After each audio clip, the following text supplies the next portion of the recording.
ವೀಕ್ಷಕರೇ, ಆತನನ್ನ ಕೊಲ್ಲಲು ಬ್ರಹ್ಮಾಸ್ತ್ರಕ್ಕೂ ಸಾಧ್ಯವಾಗಲಿಲ್ಲ. ಆತ ಮಹಾಶಾಪವೊಂದಕ್ಕೆ ಗುರಿಯಾಗ್ತಾನೆ. ಆತ ಅದನ್ನೆಲ್ಲವನ್ನ ಮೀರಿ ಸಾವಿಗೂ ಮೊದಲೇ ಮೋಕ್ಷ ಜ್ಞಾನವನ್ನ ಪಡಿತಾನೆ.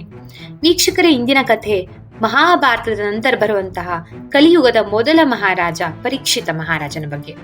ಈತನ ಹೆಸರೇ ಹೇಳುವಂತೆ ಈತ ಹುಟ್ಟುವ ಮೊದಲೇ ಪರೀಕ್ಷೆಗೆ ಒಳಪಟ್ಟವನು. ಆದ್ದರಿಂದಲೇ ಈತನ ಹೆಸರು ಪರೀಕ್ಷಿತ. ಹಾಗಾದ್ರೆ ಈ ಪರೀಕ್ಷಿತ ಮಹಾರಾಜನ ಹುಟ್ಟಿನ ಕತೆ ಏನು? ಆತ ಪಾಂಡವರ ವಂಶದ ಏಕೈಕ ಕುಡಿಯಾಗಿ ರಾಜ್ಯಭಾರ ಮಾಡ್ತಿರುವಾಗ ಮಾಡಿದ ಒಂದು ಅಜಾಗರೂಕ ಕೆಲಸ ಆತನನ್ನ ಶಾಪಕ್ಕೆ ಗುರಿ ಮಾಡ್ತಾ. ಆತನ ಸಾವು ಆತನ ಕಣ್ಣ ಮುಂದೆನೇ ಇತ್ತ. ತಾನು ಇನ್ನು ಕೇವಲ 7 ದಿನ ಬದುಕುತ್ತೀನಿ ಅನ್ನೋದು ಪರೀಕ್ಷಿತ ಮಹಾರಾಜನಿಗೆ ಮೊದಲೇ ಗೊತ್ತಿತ್ತ. ಹಾಗಾದ್ರೆ ಆತ ಆ ಸಮಯವನ್ನ ಹೇಗೆ ಕಳೀತಾನೆ? ಭಾಗವತ ಪುರಾಣವನ್ನ ಶ್ರವಣ ಮಾಡಿದಂತಹ ಮೊದಲ ವ್ಯಕ್ತಿ ಈ ಪರೀಕ್ಷಿತ ಮಹಾರಾಜ. ಹಾಗೂ ಆತ ಅದರಿಂದಲೇ ಮೋಕ್ಷವನ್ನ ಕೂಡ ತಕ್ಕಿಸಿಕೊಳ್ತಾನೆ. ಬನ್ನಿ ಇದೆಲ್ಲವನ್ನ ನೋಡೋಣ ಇಂದಿನ ಕಥಾಮೃತ ಸಂಚಿಕೆಯಲ್ಲಿ. ಇಷ್ಟಕ್ಕೂ ನೀವು ಕಥಾಮೃತ ಚಾನೆಲ್ನ ಸಬ್ಸ್ಕ್ರೈಬ್ ಆಗದೆ ನೋಡ್ತಾ ಇದ್ರೆ ದಯವಿಟ್ಟು ಸಬ್ಸ್ಕ್ರೈಬ್ ಆಗೋದನ್ನ ಖಂಡಿತ ಮರಿಬೇಡಿ.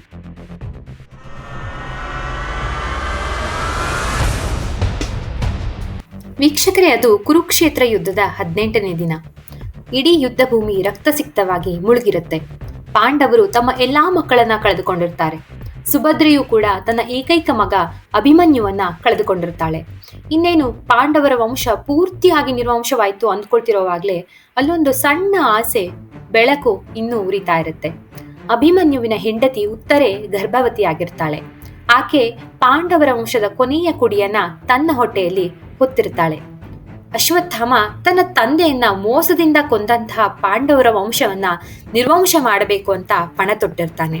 ಆತ ಉತ್ತರೆಯ ಗರ್ಭಕ್ಕೂ ಕೂಡ ಬ್ರಹ್ಮಾಸ್ತ್ರ ಪ್ರಯೋಗವನ್ನ ಮಾಡ್ತಾನೆ.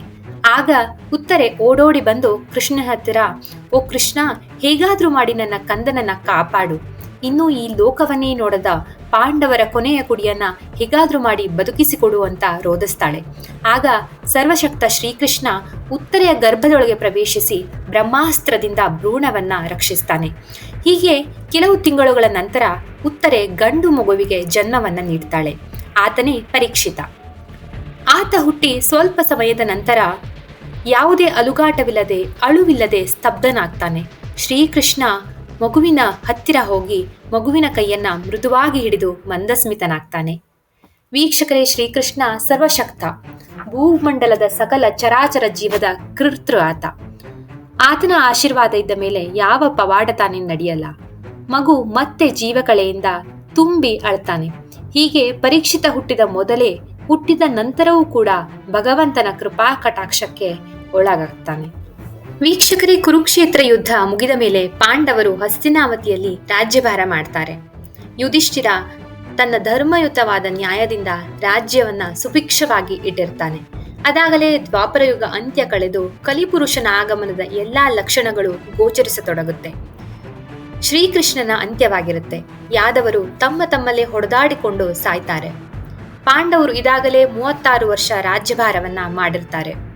ಯೋಧನಾಗಿ, ರಾಜನಾಗಿ, ಧರ್ಮಿಯಾಗಿ, ಒಳ್ಳೆಯ ಸಹೋದರರ ಜೊತೆ, ಒಳ್ಳೆಯ ಹೆಂಡತಿ, ಮಕ್ಕಳು, ಸುಭಿಕ್ಷ ರಾಜ್ಯ, ಒಳ್ಳೆಯ ಪ್ರಜೆಗಳು ಎಲ್ಲವನ್ನ ಅನುಭವಿಸಿದ ಧರ್ಮರಾಜನಿಗೆ ಶ್ರೀಕೃಷ್ಣನಿಲ್ಲದ ಈ ಭೂಮಿ ವೈರಾಗ್ಯದೆಡೆಗೆ ಆಕರ್ಷಿತವಾಗುವಂತೆ ಮಾಡುತ್ತೆ. ಧರ್ಮರಾಜ ತಾನು ಇನ್ನು ವಾನಪ್ರಸ್ಥಾಶ್ರಮವನ್ನ ಆಯ್ಕೆ ಮಾಡಿಕೊಳ್ಳುವುದಾಗಿಯೂ ಹಿಮಾಲಯದೆಡೆಗೆ ಹೊರಡುವುದಾಗಿಯೂ ತಿಳಿಸ್ತಾನೆ. ಮೊದಲಿನಿಂದಲೂ ಧರ್ಮರಾಜನನ್ನ ಪಾಲಿಸಿದ ಪಂಚ ಪಾಂಡವರು ದ್ರೌಪದಿ ಸಮೇತವಾಗಿ ಧರ್ಮರಾಜನನ್ನ ಹಿಂಬಾಲಿಸ್ತಾರೆ. ಆದರೆ ಹೊರಡುವ ಮೊದಲು ಸಕಲ ವೈಭವಗಳಿಂದ ಪಾಂಡವರ ಕೊನೆಯ ಕುಡಿಯಾದ ಪರೀಕ್ಷಿತನಿಗೆ ಪಟ್ಟಾಭಿಷೇಕವನ್ನ ಮಾಡಿ ಹಸ್ತಿನಾವತಿಯ ರಾಜನನ್ನಾಗಿ ಘೋಷಿಸ್ತಾರೆ. ಪರೀಕ್ಷಿತ ವ್ಯಾಸರು, ಕೃಪಾಚಾರ್ಯರು ಹಾಗೂ ಪಾಂಡವರ ಗರಡಿಯಲ್ಲಿ ಬೆಳೆದಂಥವನು. ಆತ ಕೂಡ ದೊಡ್ಡಪ್ಪ ಧರ್ಮರಾಜನಂತೆ ಧರ್ಮಿಷ್ಠನಾಗಿ ರಾಜ್ಯವನ್ನ ಮುನ್ನಡೆಸಿಕೊಂಡು ಹೋಗ್ತಾ ಇರ್ತಾನೆ. ವೀಕ್ಷಕರೇ, ಈ ಕಾಲ ಎನ್ನೋದು ಯಾರನ್ನು ಕೂಡ ಬಿಟ್ಟಿಲ್ಲ, ಆ ಭಗವಂತನನ್ನ ಕೂಡ. ಹಾಗೆಯೇ ಕಲಿಯುಗ ಆರಂಭವಾಗ್ತಿದ್ದ ಹಾಗೆ ಕಲಿಪುರುಷನು ಕೂಡ ಪ್ರವೇಶಿಸಲೇಬೇಕು. ಹಾಗೆ ಕಲಿಪುರುಷ ತನ್ನ ಪ್ರವೇಶಕ್ಕೆ ಸರಿಯಾದ ಕಾಲವನ್ನ ಕಾಯ್ತಾ ಇರ್ತಾನೆ. ವೀಕ್ಷಕರೇ, ಎಲ್ಲಿ ಧರ್ಮವಿರುತ್ತೋ ಅಲ್ಲಿ ಕಲಿಗೆ ಪ್ರವೇಶವಿಲ್ಲ. ಆದ್ದರಿಂದ ಪರೀಕ್ಷಿತನ ದಕ್ಷ ಆಳ್ವಿಕೆಯಲ್ಲಿ ಕಲಿಗೆ ಪ್ರವೇಶಕ್ಕೆ ಅನುಕೂಲವೇ ಸಿಗೋದಿಲ್ಲ. ವೀಕ್ಷಕರೇ, ಒಂದು ದಿನ ಪರೀಕ್ಷಿತ ಮಹಾರಾಜ ತನ್ನ ರಾಜ್ಯದಲ್ಲಿ ಪ್ರಜೆಗಳು ಹೇಗೆ ಜೀವನವನ್ನ ನಡೆಸ್ತಾ ಇದ್ದಾರೆ, ಅವರ ಕಷ್ಟ ಸುಖಗಳನ್ನ ತಿಳಿಯಬೇಕು ಅಂತ ಕುದುರೆಯ ಮೇಲೆ ಸಂಚಾರಕ್ಕೆ ಬಂದಿರ್ತಾನೆ. ಆಗ ಆತ ಒಂದು ವಿಚಿತ್ರವಾದ ಸನ್ನಿವೇಶವನ್ನ ನೋಡ್ತಾನೆ. ಅಲ್ಲಿ ಒಬ್ಬ ಅಪರಿಚಿತ ವ್ಯಕ್ತಿ ಕ್ಷತ್ರಿಯನಲ್ಲದ ವ್ಯಕ್ತಿ ಅಂತ ಮೇಲ್ನೋಟಕ್ಕೆ ಕಾಣಿಸುತ್ತೆ. ಆತ ನೀಚನ ಹಾಗೆ ಕಾಣಿಸಿಕೊಳ್ತಾನೆ. ಆತ ಒಂದು ಎತ್ತು ಹಾಗೂ ಆಕಳಿಗೆ ಹಿಂಸೆಯನ್ನ ಮಾಡ್ತಾ ಇರ್ತಾನೆ. ಎತ್ತು ಒಂದೇ ಕಾಲಲ್ಲಿ ನಿಂತಿರುತ್ತೆ. ಎತ್ತಿನ 4 ಕಾಲುಗಳು ಸತ್ಯ, ಶುದ್ಧತೆ, ಕೃಪೆ ಮತ್ತು ತಪಸ್ಸನ್ನ ಪ್ರತಿನಿಧಿಸುತ್ತದೆ. ಆಕಳು ಕಣ್ಣೀರನ್ನ ಹಾಕ್ತಾ ಇರುತ್ತೆ. ಇನ್ನೇನು ಆ ವ್ಯಕ್ತಿ ಎತ್ತಿನ ಕೊನೆಯ ಕಾಲನ್ನು ಸಹ ಕತ್ತರಿಸಬೇಕು ಅಂದ್ಕೊಳ್ತಿರೋವಾಗ್ಲೇ ಪರೀಕ್ಷಿತ ಆತನನ್ನ ತಡಿತಾನೆ. ಪರೀಕ್ಷಿತ ಮಹಾರಾಜನಿಗೆ ಕೋಪ ನೆತ್ತಿಗೇರುತ್ತೆ. ಆತ ಆ ವ್ಯಕ್ತಿಯ ಮುಂದೆ ಬಂದು ಜೋರಾಗಿ ಕೇಳ್ತಾನೆ, ನನ್ನ ರಾಜ್ಯದಲ್ಲಿ ಹೀಗೆ ಹಿಂಸೆಯನ್ನ ಮಾಡೋದಕ್ಕೆ ನಿನಗೆಷ್ಟು ಧೈರ್ಯ ಅಂತ ಕೇಳ್ತಾನೆ. ಅಲ್ಲದೆ ತನ್ನ ಖಡ್ಗವನ್ನ ಹೊರತೆಗೆದು ಆ ವ್ಯಕ್ತಿಯನ್ನ ಸಾಯಿಸಲಿಕ್ಕೆ ಮುಂದಾಗ್ತಾನೆ. ಆಗ ಕಲಿಪುರುಷ ತನ್ನ ನಿಜವಾದ ಅವತಾರವನ್ನ ಪರೀಕ್ಷಿತನಿಗೆ ತೋರಿಸ್ತಾನೆ. ಅಲ್ಲದೆ ಪರೀಕ್ಷಿತನ ಕಾಲಿಗೆ ಬಿದ್ದು ಕೇಳ್ತಾನೆ, ರಾಜ, ನಾನು ಕಲಿಪುರುಷ, ನನ್ನ ಆಗಮನದ ಕಾಲ ಬಂದಿದೆ. ದಯವಿಟ್ಟು ನನಗೆ ಇರುವುದಕ್ಕೆ ಒಂದಷ್ಟು ಸ್ಥಳಾವಕಾಶವನ್ನ ಮಾಡಿಕೊಡು. ಆದರೆ ನಾನು ಎಲ್ಲಿ ಧರ್ಮ ಇರುತ್ತದೆಯೋ ಅಲ್ಲಿ ಇರಲಿಕ್ಕೆ ಸಾಧ್ಯ ಆಗೋದಿಲ್ಲ. ದಯಮಾಡಿ ನೀನೇ ನನಗೆ ಒಂದಷ್ಟು ಅವಕಾಶಗಳನ್ನ ಕಲ್ಪಿಸಿಕೊಡು ಅಂತ ಬೇಡಿಕೊಳ್ತಾನೆ. ವೀಕ್ಷಕರೇ, ಪರೀಕ್ಷಿತ ದೇಹಿ ಅಂತ ಸೋತು ಬಂದವರಿಗೆ ಇಲ್ಲ ಅಲ್ಲದೆ ಆತ ಕೂಡ ಕಾಲದ ನಿಯಮಗಳನ್ನ ಬಲ್ಲ ವ್ಯಕ್ತಿ. ಹೀಗೆ ಕಲಿ ಎಲ್ಲೆಲ್ಲಿ ಅಧರ್ಮವಿರುತ್ತದೆಯೋ ಅಲ್ಲಿ ನೆಲೆನಿಲ್ಲಲು ಒಂದಷ್ಟು ಅವಕಾಶಗಳನ್ನ ಪಡೆದುಕೊಳ್ತಾನೆ. ಜೂಜಾಡುವ ಸ್ಥಳ, ವೇಶ್ಯಾವಾಟಿಕೆ, ಮದ್ಯಪಾನ ಮಾಡುವ ಸ್ಥಳ, ಹಿಂಸೆ ನಡೆಯುವ ಸ್ಥಳ, ಅಲ್ಲದೆ ಎಲ್ಲಿ ಧನಕನಕಗಳ ಮೋಹ ಅತಿಯಾಗಿರುತ್ತದೆಯೋ ಅಲ್ಲೆಲ್ಲ ಕಲಿಯು ವಾಸಿಸಲು ಅವಕಾಶವನ್ನ ಪಡೆದುಕೊಳ್ತಾನೆ. ಹೀಗೆ ಕಲಿ ಪರೀಕ್ಷಿತನಿಗೆ ತಿಳಿಯದೆ ಪರೀಕ್ಷಿತನ ಕಿರೀಟದೊಳಗೆ ಸೇರಿಕೊಳ್ತಾನೆ. ವೀಕ್ಷಕರೇ, ಕಲಿ ಪರೀಕ್ಷಿತನ ಕಿರೀಟದೊಳಗೆ ಸೇರುವುದರ ಹಿಂದೆಯೂ ಕೂಡ ಒಂದು ಕತೆ ಇದೆ. ಹಿಂದೆ ಜರಾಸಂಧ ಮತ್ತು ಭೀಮನಿಗೆ ಮಲ್ಲಯುದ್ಧ ನಡೆದಾಗ ಭೀಮ ಜರಾಸಂಧನನ್ನ ಸೋಲಿಸ್ತಾನೆ. ಹಾಗೂ ಜರಾಸಂಧನ ಕಿರೀಟವನ್ನ ಭೀಮ ಹಸ್ತಿನಾವತಿಗೆ ತಂದಿರ್ತಾನೆ. ದುರಾದೃಷ್ಟವಶಾತ್ ಪರೀಕ್ಷಿತ ಪಟ್ಟಕ್ಕೇರುವಾಗ ಇದೇ ಕಿರೀಟವನ್ನ ಆತನಿಗೆ ಪಟ್ಟಾಭಿಷೇಕ ಮಾಡುವ ಸಂದರ್ಭದಲ್ಲಿ ಹಾಕಿರುತ್ತಾರೆ. ಇದು ಪಾಂಡವರಿಂದ ಬಂದದ್ದಲ್ಲ, ಇದು ಕಸಿದು ತಂದ ಚಿನ್ನವಾಗಿರುತ್ತೆ. ಆದ್ದರಿಂದ ಸುಲಭವಾಗಿ ಕಲಿ ಪರೀಕ್ಷಿತನ ಕಿರೀಟದೊಳಗೆ ಸೇರಿಕೊಳ್ಳಲು ಅನುಕೂಲವಾಗುತ್ತೆ. ವೀಕ್ಷಕರೇ, ಹೀಗೆ ಕಲಿಯು ಪರೀಕ್ಷಿತನ ಮನಸ್ಸಿನೊಳಗೆ ಪ್ರಭಾವವನ್ನು ಬೀರುತ್ತಾನೆ.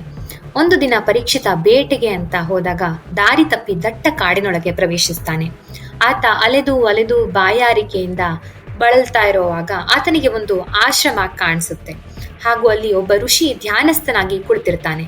ಆತನೇ ಶಮಿಕ ಮುನಿ. ಆತನ ಹತ್ತಿರ ಬಂದು ಪರೀಕ್ಷಿತ ಮುನಿಯನ್ನ ಕರೆದು ನೀರಿಗಾಗಿ ಬೇಡಿಕೆಯನ್ನ ಇಡ್ತಾನೆ. ಆದರೆ ಧ್ಯಾನಸ್ಥನಾದ ಋಷಿ ಯಾವುದೇ ಪ್ರತಿಕ್ರಿಯೆಯನ್ನ ಕೂಡ ನೀಡೋದಿಲ್ಲ. ಪರೀಕ್ಷಿತ ಹಲವು ಬಾರಿ ಕರೆದರೂ ಯಾವುದೇ ಪ್ರತಿಕ್ರಿಯೆ ಬಾರದ ಕಾರಣ ಬಾಯಾರಿಕೆಯಿಂದ ಆಯಾಸದಿಂದ ಬಳಲಿದ್ದ ಪರೀಕ್ಷಿತ ಕೋಪಕ್ಕೊಳಗಾಗ್ತಾನೆ.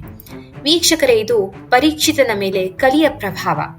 ಪರೀಕ್ಷಿತ ತಾಳ್ಮೆಯಿಂದ ಕಳೆದುಕೊಂಡು ಕೋಪಕ್ಕೆ ಒಳಗಾಗ್ತಾನೆ. ಹಾಗೂ ಆತ ಈ ರೀತಿಯಾಗಿ ಯೋಚಿಸ್ತಾನೆ, ಈ ದೇಶದ ಮಹಾರಾಜ ಆಯಾಸಗೊಂಡು ನೀರು ಕೇಳಿದರೂ ಕೂಡ ಕೇಳಿಯೂ ಸಹ ಕೇಳದ ಹಾಗೆ ಕುಳಿತಿರುವಂತ ಈ ಋಷಿಗೆ ಎಷ್ಟು ಸೊಕ್ಕಿರಬಹುದು ಅಂತ ಪರೀಕ್ಷಿತ ಮಹಾರಾಜ ಯೋಚಿಸ್ತಾನೆ.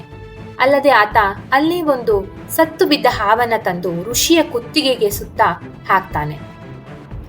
ಹೀಗೆ ಮಾಡಿದ ಪರೀಕ್ಷಿತ ತನ್ನ ಆಸ್ಥಾನಕ್ಕೆ ಹಿಂದಿರುಗುತ್ತಾನೆ. ಕೆಲವು ಸಮಯದ ನಂತರ ಶಮಿಕ ಮುನಿಯ ಮಗ ಶೃಂಗಿ ಆಶ್ರಮಕ್ಕೆ ಹಿಂದಿರುಗುತ್ತಾನೆ. ಆತ ಧ್ಯಾನಸ್ಥ ತಂದೆಯ ಮೇಲಿದ್ದ ಸತ್ತ ಉರಗವನ್ನ ನೋಡಿ ದಿಗ್ಭ್ರಮೆಗೊಳಗಾಗ್ತಾನೆ.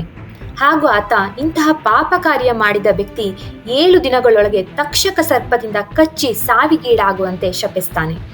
ಇದನ್ನು ಕೇಳಿದ ಶಮಿಕ ಮುನಿಗಳು ಧ್ಯಾನದಿಂದ ಎಚ್ಚೆತ್ತು ಮಗನು ಮಾಡಿದ ಅಚಾತುರ್ಯವನ್ನ ನೆನೆದು ಹೇಳ್ತಾರೆ, ವತ್ಸ, ನೀನು ಮಾಡಿದ ಕೆಲಸವಾದ್ರೂ ಎಂಥದ್ದು? ನೀನು ಶಪಿಸಿದ್ದು ಬೇರೆ ಯಾರಿಗೂ ಅಲ್ಲ, ಭ್ರೂಣದಲ್ಲೇ ಬ್ರಹ್ಮಾಸ್ತ್ರದಿಂದ ಪಾರಾಗಿ ಭಗವಂತನ ಆಶೀರ್ವಾದದಿಂದ ಜನಿಸಿದಂತಹ ಚಕ್ರವರ್ತಿ ಪರೀಕ್ಷಿತನಿಗೆ. ಕಲಿಯನ್ನು ಸಹ ಪಂಚಶೇಷಗಳಲ್ಲಿ ಬಂಧಿಸಿದ ಧರ್ಮಾಚಾರಿ ಪರೀಕ್ಷಿತನಿಗೆ. ಇದನ್ನು ಕೇಳಿದ ಶೃಂಗಿ ತನ್ನ ಪಿತೃವಿನ ಮಾತಿನಂತೆ ತಕ್ಷಣ ಪರೀಕ್ಷಿತನ ಆಸ್ಥಾನಕ್ಕೆ ತೆರಳಿ ತನ್ನ ಶಾಪದ ಕುರಿತಾಗಿ ಹೇಳಿ ಮನ್ನಿಸುವಂತೆ ಕೇಳಿಕೊಳ್ತಾನೆ.